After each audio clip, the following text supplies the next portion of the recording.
আসসালামু আলাইকুম ভাই। আমার নিজের বাড়ি, নিজেরই কাঠের কারখানার ট্রিটমেন্টের প্রসেসিং করার জায়গা। কাঠ উত্তোলন করা হচ্ছে ডাইরেক্ট আজ 1 মাস পরে।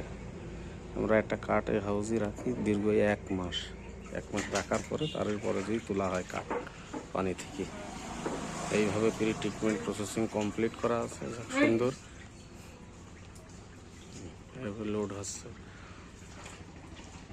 এই বাসায় অনেক আবার এই শুকনো হচ্ছে, পাশেই শুকনো হয়, পাশেই জাগ দেওয়া হয়, খুবই সুন্দরভাবেই করা হয়। সব কিছুই এভাবে আছেই, ইনশাল্লাহ ভালো হবে আশা করি। আরও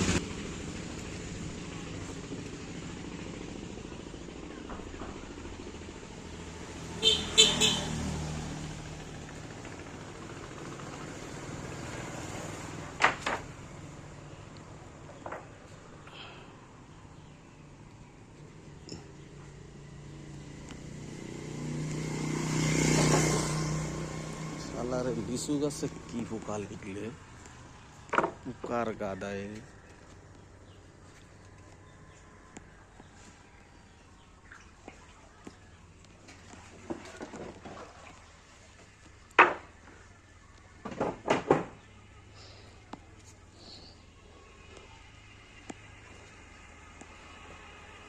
আসসালামু আলাইকুম ভাই। আমার নিজের বাড়ি, নিজেরই কাঠের কারখানার ট্রিটমেন্টের প্রসেসিং করার জায়গা।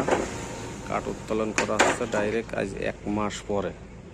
আমরা একটা কাঠের হাউসই রাখি দীর্ঘ 1 মাস। 1 মাস রাখার পরে তারপরে যেই তোলা হয় কাঠ পানি থেকে। এইভাবে প্রি ট্রিটমেন্ট প্রসেসিং কমপ্লিট করা আছে, সুন্দর এভাবে লোড হচ্ছে। এই বাসায় অনেক আবার এই শুকনো হচ্ছে, পাশেই শুকনো হয়, পাশেই জাগ দেওয়া হয়, খুবই সুন্দরভাবেই করা হয়। সব কিছুই এভাবে আছেই, ইনশাল্লাহ ভালো হবে আশা করি। আরও